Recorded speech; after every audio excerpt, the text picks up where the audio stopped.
요한복음 16장 8절 받들어 봉독하겠습니다. 그가 와서 죄에 대하여 의에 대하여 심판에 대하여 세상을 책망하시리라.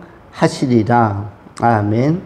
이것은 7절에 나오는 성령 보혜사의 사역에 관한 내용이기도 합니다. 예수님께서 7절에 이와 같이 말씀하십니다. 그러하나 내가 너희에게 실상을 말하노니 내가 떠나가는 것이 너희에게 유익이라. 내가 떠나가지 아니하면 보혜사가 너희에게로 오시지 아니할 것이요 가면 내가 그를 너희에게 보내리니 그가 와서 죄에 대하여 의에 대하여 심판에 대하여 세상을 책망하시리라. 이렇게 예수님께서는 그에 대하여 성령에 대하여 상세하게 말씀하셨습니다.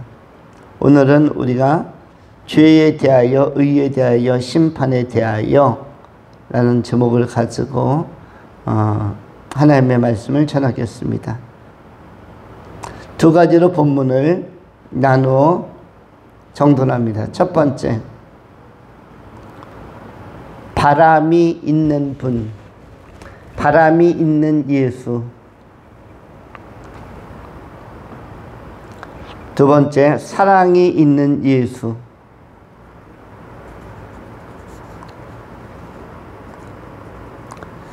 첫 번째 생각하는 바람이 있는 예수. 바람이라는 것은 무엇일까요? 또 하나의 바램, 또 하나의 바람, 또 하나의 열매를 바라시는, 목적하시는 예수라는 의미일 것입니다. 그런데 예수께서 목적하고 바라시는 것은 모두 누구를 통해서 이루어지냐면 성령을 통해서 이루어지는 것입니다. 지구에 태어난 많은 영혼 가운데, 인류 가운데 예수를 믿을 사람이 결정되는 것도, 또 복음이 한 자연인에게로 들어가서 복음이 깨달아지는 것을 돕는 것도 다 성령의 사역입니다.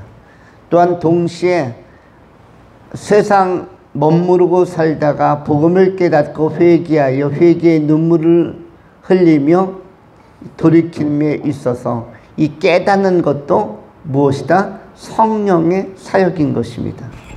그리고 정결하고 의로움을 추구하는 것도 역시 성령의 사역입니다.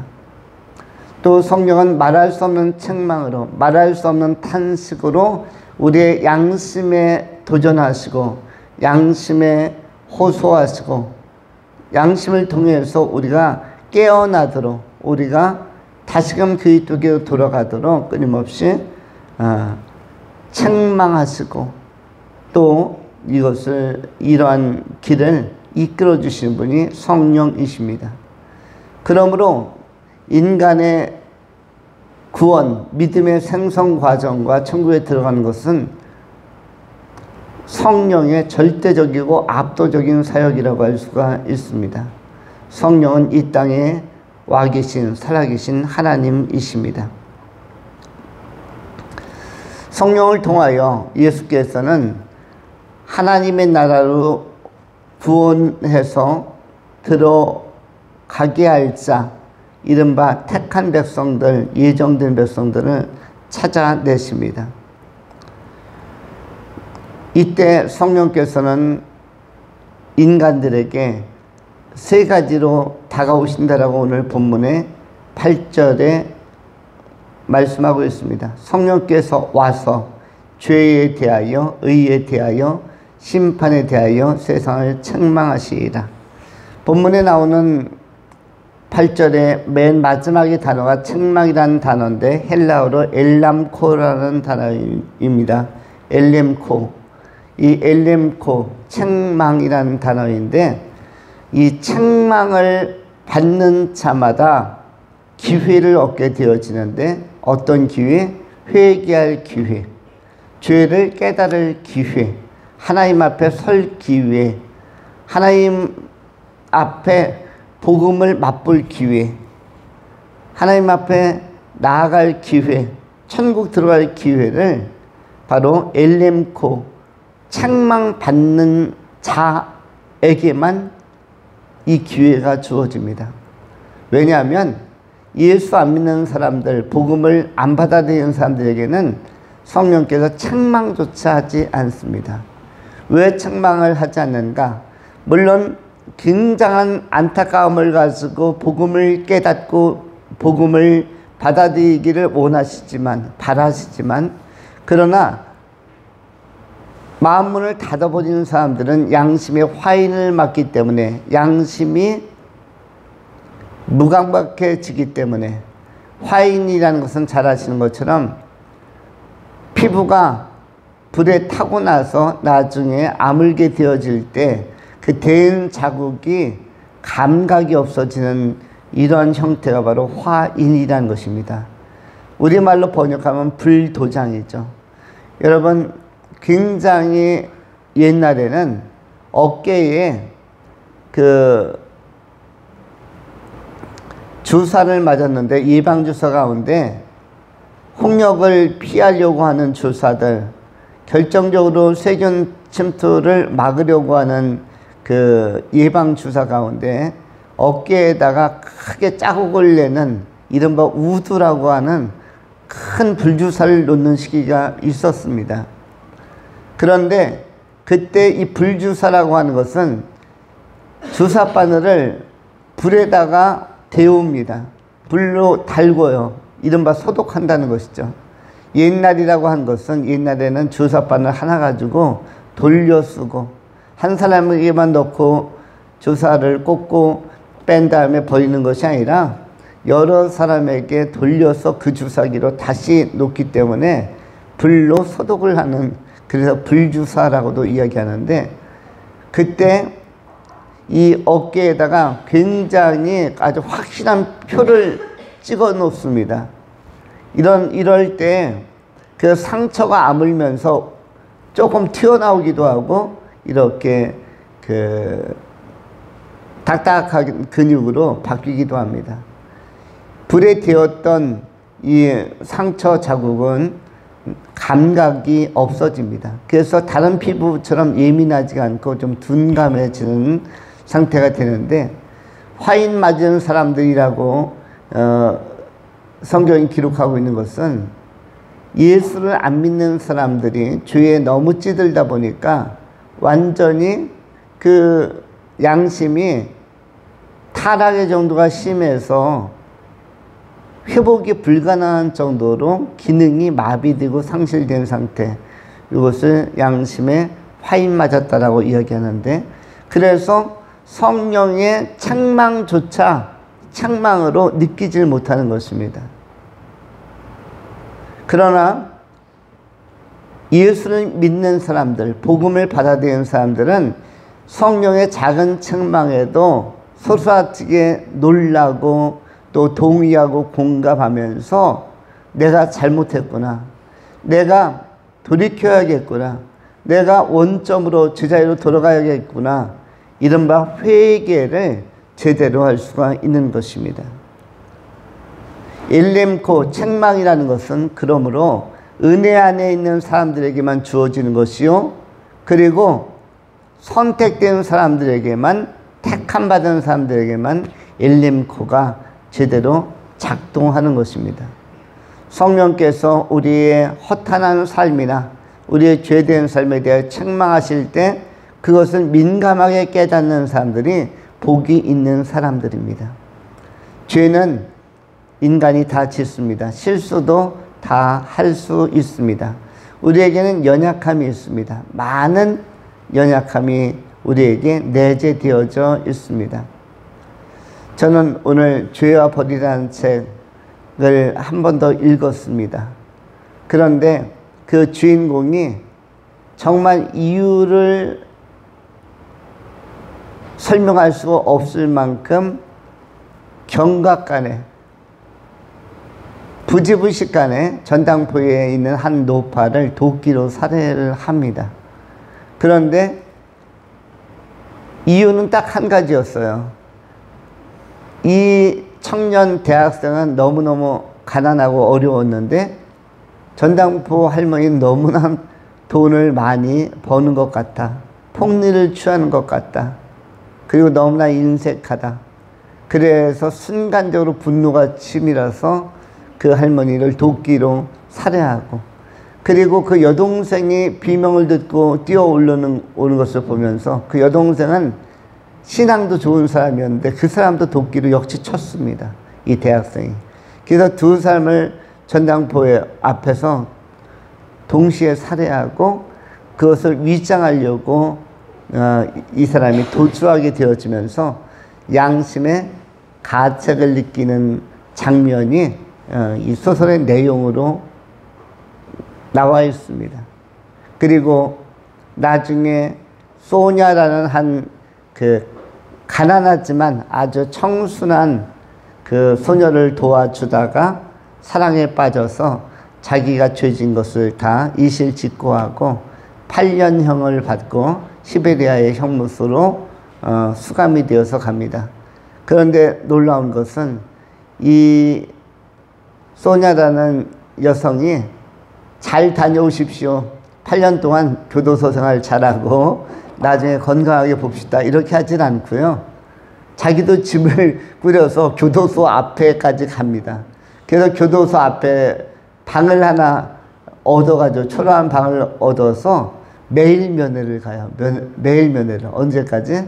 8년이 형기가 다 찰 때까지. 그 추운 시베리아면 영하 30도, 40도가 되는 곳인데 그곳에서 그 자기가 그 마음을 주었던 한 남자가, 이 살인자가 회개할 수 있도록, 그러면서 중간에 이 그 성경책을 하나 건네받게 됩니다. 성경책을 건네받는데 도대체 이 까만 책이 무엇이요? 근데 여기에 당신의 문제를 해결할 수 있는 답이 있어. 그래서 이 까만 성경책을 건네받고, 근데 이 성경책은 어디서 난 겁니까? 라고 그 여자친구인 소냐에게 물었을 때 소냐는 당신이 죽인 그 전당포 주인의 여동생이 그 전도자였는데 그가 나를 전도하느냐고 이 성경을 주었는데 너무너무 은혜가 되어서 내가 가지고 있었다. 근데 당신이 죽였다고 하는 전당포 주인의 여동생이 바로 나를 전도한 사람이고 이 성경을 나에게 준 것이다. 나는 이것을 당신에게 형무소에 있는 동안에 읽기를 권한다. 그러면서 이 주인공이 회심하는 과정을 그렸는데 그게 이제 유명한 죄와 벌이라는 작품입니다. 그런데 결국은 괴로워서 견디지 못하는 악몽을 꾸고 나중에는 그 소냐라는 여성의 이 감동 깊은 사랑 때문에 자신도 회심하고 새롭게 살아야겠다. 8년 형기 마치면 제대로 인생을 살아야 봐야겠다 하면서 내적인 준비를 성경을 읽으면서 하게 되어집니다. 사실 많은 사람들이 그 어려운 시기를 성경을 읽으면서 극복해내는 분들이 많이 있습니다. 우리는 지금 어려운 시기를 보내고 있는지 아닌지 모르지만 우리 또한 이러한 절기, 이러한 시기를 성경을 많이 읽으면서 꼭 형무소 안에 있는 것이 아니라 할지라도 성경을 많이 읽으면서 보낸다면 그것이야말로 굉장히 값진 일이라고 할 수 있습니다. 잘 아시는 것처럼 미국의 대통령들이 그 당선되면 성경책 위에 손을 얹고 기도를 하죠. 그럴 때 우리가 잘 아는 아브라함 링컨의 그 성경책은 너무너무 귀해서 어릴 때부터 성경을 읽고 또 읽었던 그 링컨의 성경책은 옛날에는 대통령들이 거기다 손을 얹고 기도를 할 수 있었는데 지금은 그 책을 그 책이 소실될까봐 손을 못 얹게 한다고 그럽니다. 손을 못 얹게 하고 다른 성경책에 손을 얹고 기도하는 아브라함 링컨의 성경책은 바라만 볼 수 있는 전시만 해놓는 그런데 아브라함 링컨 하면 노예 해방도 굉장히 중요한 일이지만 노예 해방을 목숨 걸고 수행했던 그 기적 근거에는 바로 성경이 주는 힘, 말씀이 주는 힘, 이 하나님의 나라의 사상이 링컨의 그 생각과 사고의 틀을 굉장히 갱신하고 굉장히 그 혁명적으로 변화시킨 것입니다. 여러분, 하나님의 나라 신학이라는 것이 있습니다. 평화 신학이라는 것이 있는데, 하나님 나라 신학은 세상 신학과 어떻게 다릅니까? 하나님 나라 신학과 세상 신학이 다른 것, 하나님 나라의 통치 원리와 또한 세상의 통치 원리가 좀 다른 것이 있습니다. 성경을 읽다 보면 신약 성경에 바울 사도가 전한 내용에도 여성들은 교회에서 뭐뭐 하라고 그러죠? 여성들은 교회에서 뭐뭐 하라? 여자들은 교회에서 뭐뭐 하라 그럽니까? 잠잠하라, 조용히 있어라. 잠잠하라, 조용하라 라고 기록을 합니다. 이것은 여성과 남성에 대해서 어떤 것을 느끼게 하죠? 남성들은 잠잠하면 안 되고 여성이 잠잠하면 동시에 그 다음 절에 뭐라고 또 써야 됩니까? 남성들도 교회에서 잠잠하라 이렇게 나와야 형평성이 있지 않습니까? 그래야 균등하고 공평하죠. 그런데 여자들만 잠잠하라고 그렇게 기록을 했습니다.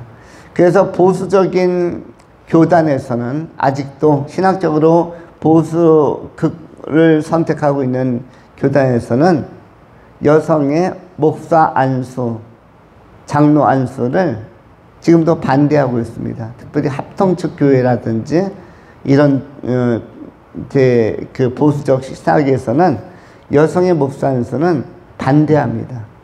그리고 왜 반대하는가? 그것은 성경이 금하고 있다라고 문자적으로 해석을 합니다.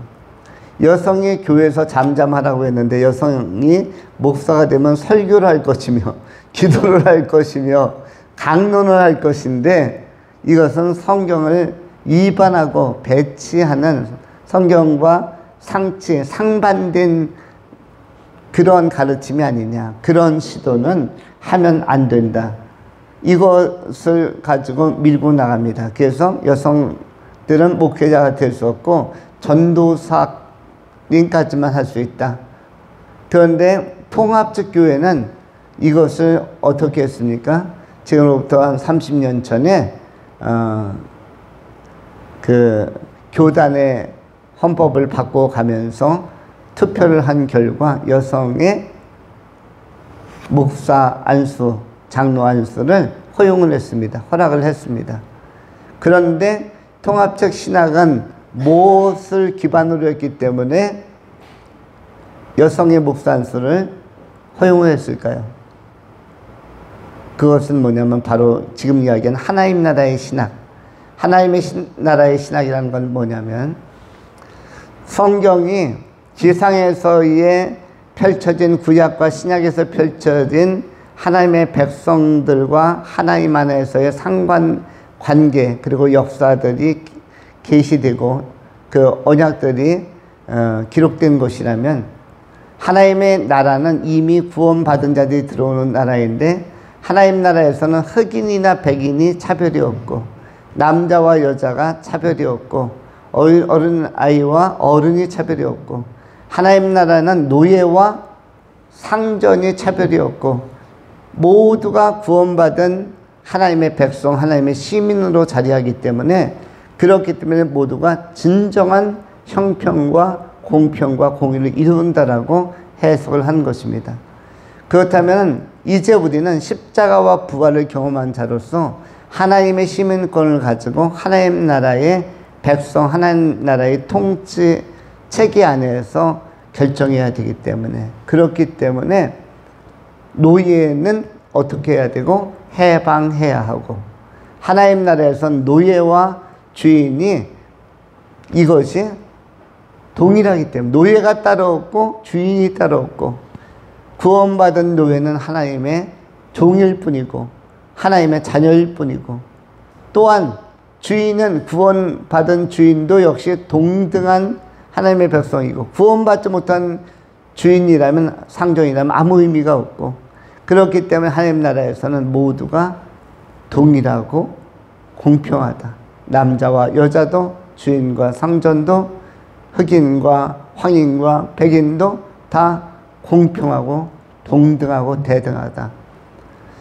이런 맥락에서 해석을 하는 것이 하나님 나라의 신학인데, 이 하나님 나라의 신학, 이런 하나님 나라의 통치체계, 하나님 나라의 시민권을 가진 자로서의 어떤 역할, 이런 맥락에서 볼 때 여성들이 목사님이 되는 것이 합당하다, 이렇게 결정을 제가 신학대학원 다닐 당시에 총회에서 큰 논의 끝에, 첫 해는 안 되었습니다. 반대하는 분들이 많아서 부결, 그 다음에 다시 총회 안건으로 올리고 투표하고 해서 이것이 통과가 된 것입니다. 이렇게 그런 큰 노예 해방의 기틀을 쌓은 것도 역시 성경이 주는 힘, 성경의 해석학적인 그 청명함이 빛남으로 이것이 적용이 되어서 노예 해방도 일어난 것입니다. 그 당시까지는 우리 아시아에도 노예 제도가 있었고 유럽에도 노예 제도가 있었으며, 모든 해 아래에 있는 모든 국가는 다 노예 체계 안에 있었습니다. 사무엘 시대에 그렇게 왕정을 세우지 말라는 하나님의 그 경고에도 불구하고 왕을 세워달라는, 사울왕을 세우라는 백성들의 요구에 의하여 왕 제도가 자리 잡고 나서부터 왕이 있으면 그 왕을 보호하기 위하여 수많은 부리는 종들과 노예들이 필요했는데, 그래서 왕은 세력, 왕국을 키워나가는 과정에서 옆에 있는 나라와 부딪히고 전쟁을 일으키고, 지는 나라는 전부 다 노예로, 포로로 끌려가는 것입니다. 마치 바벨론 포로로 끌려가듯이.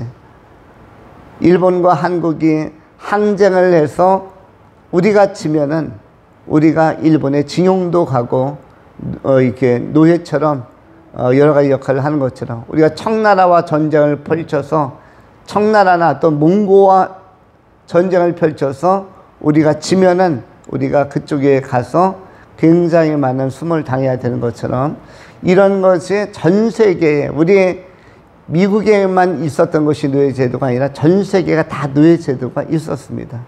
노예제도, 농노제도 또는 천민제도, 이런 것이 상반의 차이, 이런 것들이 양반과 상놈의 차이, 이게 다 있었던 것이죠. 전 세계가 다 그랬습니다. 이런 전 세계적인 시스템을 바꾼 것이 링컨의 이 노예 해방인데, 이것은 바로 우리나라에서 바로 적용이 되었죠. 언제 적용이 되었습니까? 갑신정변 갑오경장을 통해서 우리나라에도 완전히 적용이 된 것입니다. 그리고 갑신정변 갑오경장을 거치면서 여러분에게 있는 노예 문서라는 것, 노비 문서라는 것이 폐기되었습니다. 여러분들은 어떻게 보면 뿌리를 파보면 노예의 후손일 수도 있어요. 노비의 후손일 수도 있습니다. 그런데 그것을 무엇으로? 이러한 아브라함 링컨 대통령의 빛나는 노예 해방, 이 사상이 전 세계에 전파되면서 한국에도 영향을 미쳐서 우리나라에서도 그 혁명이 일어난 것입니다. 이것은 아주 충격적인 축복이라고 할 수가 있습니다. 이런 축복의 근원이, 배경이 바로 성경이었다, 말씀이었다라는 것을 우리가 한 번 더 기억하는 것입니다. 책망받는 것은 오히려 유익한 것이다. 엘렘코 책망은 우리의 인생에도 앞으로도 계속적으로 나타나야만 합니다. 우리가 죄를 지을 때는 죄를 깨달을 수 있고, 성령은 우리 안에서 우리가 깨닫지 못한 죄를 폭로하는 역할을 합니다. 폭로하는 역할. 성령께서 우리 안에서 폭로하지 않으면, 우리의 심령에서 폭로하지 않으면 우리가 죄에 대하여 인식하지 못합니다. 죄인이지만 죄인이라는 사실을 깨닫지 못하고, 죄 가운데 거하지만 죄 가운데 거한다고 생각하지 못하고 살게 되는 것입니다. 그런데 책망을 통해서 죄가 폭로되어지고, 폭로된 죄를 깨닫고 인식하게 되어지고, 그리고 그 죄에 대하여 우리가 죄값에 대하여 회개함으로써 우리가 죄사함을 받고 우리가 심판으로부터 자유할 수 있는 것들, 그리고 의로워지는 것들, 이런 모든 사역을 누가 감당한다라고 기록합니까? 성령께서, 보혜사 예수께서 보내시는 성령께서 감당한다라고 오늘 선언하고 있는 것입니다. 우리 주님께서는 우리 한 사람 한 사람이 성령 안에서 책망받고 의로워지기를, 그리고 회개하고 구원에 이르기를 원하시는 것입니다. 그리고 또 하나의 성령의 열매를 맺기를 바라시는 것입니다. 이 예수 그리스도의 바람이 오늘 우리의 삶 속에서도 온전히 이루어질 수 있기를 축원합니다. 두 번째로, 사랑하시는 예수에 관하여 상고하고자 합니다. 성경은 두 가지를 이야기합니다. 하나는 분리요, 하나는 연합입니다. 분리라는 것은 천국과 지옥의 구조도 분리 구조로 되어 있습니다. 사람의 영혼이 떠나면 천국과 지옥이 완벽하게 분리되어집니다. 완전히 분리되어지고, 또한 동시에 천국과 지옥의 분리만큼 철저하게 분리를 요구하는 영역이 뭐냐면 죄로부터 우리가 분리되기를 원하시는 예수님의 바람이 있습니다. 천국과 지옥의 거리가 먼 것처럼, 천국과 지옥이 분리되는 것처럼 우리가 뭐와 분리되기를 원하신다고 말씀합니까? 죄로부터 철저하게 분리되기를 원하시는 것입니다. 죄가 분리되지 아니할 때 우리 주님께서는 끊임없이 고통스러워하고 우리 주님께서 곤혹해 하시는 것입니다. 우리 주님과 우리의 사이를 내는 것, 우리의 거리를 내는 것, 그것은 다른 것이 아니라 죄라고 이사야서 59장에 기록을 하고 있습니다. 이사야서 59장 1절 2절에 성경이 이렇게 말씀합니다. 여호와의 손이 짧아 구원하지 못하심도 아니요 귀가 둔하여 듣지 못하심도 아니라 오직 너희 죄악이 너희와 너희 하나님 사이를 갈라놓았고 너희 죄가 그의 얼굴을 가리어서 너희에게서 듣지 않으시게 함이라. 갈라놓았다라는 표현이 나오는데 이것이 바로 한문으로 표현한 뭐죠? 분리입니다. 분리. 뭐가 하나님과 우리 사이를 분리시킵니까? 하나님과 인간 사이는 죄가 갈라놓는 것입니다. 죄가 분리시키는 것입니다. 무엇이 천국과 지옥을 갈라놓습니까? 죄가 갈라놓는 것이고, 죄로 말미암아 천국으로부터 멀어도 너무나 먼 곳으로 떨어지는 것이 죄인의 운명, 실존이라고 할 수가 있는 것입니다. 천국과 지옥을 잘 설명한 것이 있죠. 천국은 연합하는 곳이고 화합하는 곳이며, 지옥은 분리하는 곳이며, 천국은 이타적인 곳이며 지옥은 이기적인 곳이다. 그래서 이런 예화를 들었죠. 천국에도 젓가락이 있고 지옥에도 젓가락이 있는데 공통점이 뭐다? 천국에 있는 젓가락도 길다. 여러분 집에서 쓰는 젓가락은 몇 센치 정도 됩니까? 약 15cm에서 한 17cm 되죠. 아이들 거는 한 12, 13cm, 어른 거는 한 20cm 가까이 됩니다. 그런데 천국에 있는 젓가락은 1m 정도 길다고 그럽니다. 1m, 100cm. 그런데 지옥에 있는 젓가락도 동시에 길다. 그런데 그 사용 방법이 다르다고 하죠. 지옥에 있는 사람들은 젓가락, 숟가락이 1m나 되는데 먹을 건 많은데 그것을 가지고 퍼가지고 자기 입에다 넣으려고 하니까 1m 정도 되는 긴 숟가락, 젓가락으로 자기 입에다 넣는다는 것이 거의 불가능하다는 것이에요. 여러분이 한번 상상해 보십시오. 밥이든 음식이든 떴는데 1m나 되는 젓가락이나 숟가락 가지고 자기 입에다만 쑤셔 넣으려고, 우겨 넣으려고. 그러다 보니까 먹고는 싶은데 하나도 먹을 수가 없고 다 흘리고 다 떨어지고 나중에는 그 파리해지는, 굶주리는. 그런데 천국은 다르다고 하죠. 똑같이 1m 되는 숟가락, 젓가락이 있는데 천국은 어떻다고 합니까? 천국은 자기가 자기 입에다 먹지 않는다고 하죠. 마주 보면서 내가 퍼서 내 입에다 주고, 내가 좋아하는 사람들, 천국의 백성들 1m 앞에 앉아서 내가 떠가지고 한 입 먹여주고, 젓가락으로 집어서 반찬 집어서 한 입 먹여주고, 또 먹은 사람은 긴 것으로 집어서 나에게 먹여주고. 그러다 보니까 천국에 있는 사람들은 배부르게 조금 더 한 오락이, 한 옷이나 또 한 톨도 남김없이 다 먹을 수 있고 빛나는 얼굴을 가졌는데, 그런데 지옥은 자기 혼자서 먹으려고 하다가 그 숟가락이 길어서 한 톨도 먹지 못하는. 하나는 무엇입니까? 하나는 고립과 자기 탐욕안에 매여 있는 것이고, 하나는 계속적으로 화합하며 이웃을 돕는 이타적인 모습이라고 할 수가 있습니다. 이기적인 모습과 이타적인 모습이 있는데 성령은 우리에게 이타성을 이야기합니다. 그것을 갖다가 뭐라고 얘기합니까? 섬김이라고 이야기하는 것입니다. 섬김. 예수님께서는 우리가 서로 사랑하라라고 말씀하셨습니다. 새 계명을 너희에게 주노니 너희가 서로 사랑하라. 내가 너희를 사랑한 것과 같이 너희도 서로 사랑하라. 이렇게 말씀해 주셨습니다. 요한복음 15장에도 역시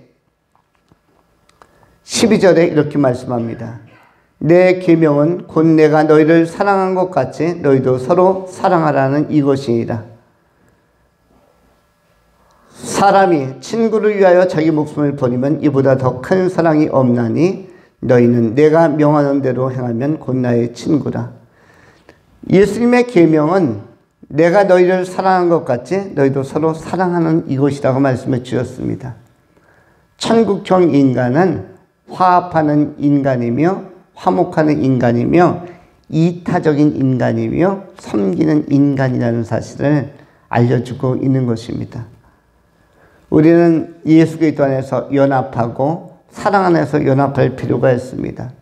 이것은 세상 책망받지 못한, 성령에 의해서 책망받지 못한 사람들, 죄를 깨닫지 못한 사람들에게는 일어나지 않는 모습인 것입니다. 예수 믿고 죄를 깨닫고 의롭다함을 입은 사람들, 심판으로부터 구원받은 사람들은 오직 우리 주님께서 우리를 섬겨주신 것처럼, 우리를 사랑하신 것처럼 우리도 서로 사랑하며 이웃을 사랑하는 아름다운 삶으로, 이웃 사랑은 또한 동시에 그들에게도 책망받을 기회, 달리 표현하면 회개할 기회, 달리 표현하면 복음 들을 기회를 제시하는 그런 아름다운 결단으로 나타나야 할 것입니다.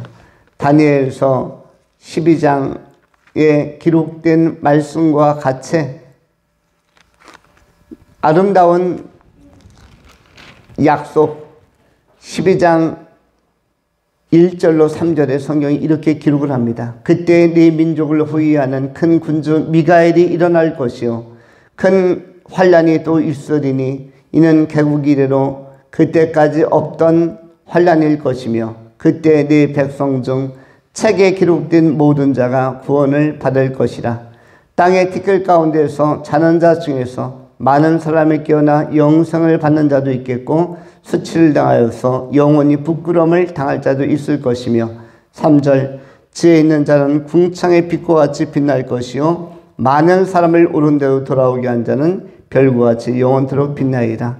3절 말씀에 지혜 있는 자는 궁창의 빛과 같이 빛날 것이요. 밤하늘이 아름답습니다. 지금은 8월 여름입니다. 한밤에 그 별이 빛나는 밤을 나가서 보시면 너무너무 아름답습니다. 지혜로운 자가 그렇게 빛난다고 했습니다. 그런데 지혜의 근원은 무엇입니까? 지혜의 근원은 잠언 1장에 의하면 하나님을 경외하는 것이고, 또한 그 하나님의 말씀을 읽고 깨닫는 것입니다. 지혜의 근원은 우리의 발에 등이 되고 우리의 길에 빛이 되는 것, 그것은 바로 하나님의 말씀인 줄 알고, 지혜 있는 사람이 하늘에 별처럼 빛처럼 빛날 것이라면 우리는 말씀을 통해서 지혜로운 자가 되고, 또 한 가지, 많은 사람을 옳은 대로 돌아오게 한 자는 별과 같이 영원토록 빛나리라. 많은 사람을 옳은 데가 어디입니까? 예수께로, 책망받을 존재로, 성령에 의하여 영향력을 공급받고 회개하고 뉘우칠 수 있는 존재로, 또 성화를 추구할 수 있는 존재로, 성령의 열매를 맺을 수 있는 존재로 세워가는 것, 많은 사람을 옳은 대로 예수께로 돌아오게 하는 자는 별과 같이 영원토록 빛나리라고 말씀해 주셨습니다.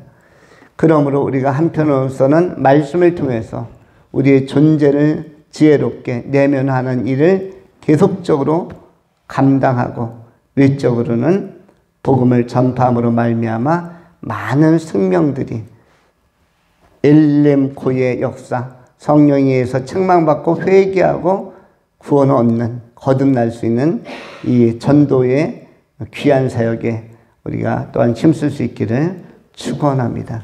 기도하겠습니다. 할렐루야. 존귀하신 하나님, 감사합니다. 오늘도 생명의 말씀을 통해서 진리를 깨닫고 진리 안에서 자유함을 경험할 수 있도록 복을 주시니 감사합니다. 성령에 의하여 책망받는다는 것이 축복인 줄 우리가 다시 한번 깨닫게 하여 주시고, 성령의 능력 안에서 든든히 서가는 이번 인생이 되게 하여 주시옵소서. 우리 구주 예수 그리스도 이름으로 축복하며 기도하옵나이다. 아멘.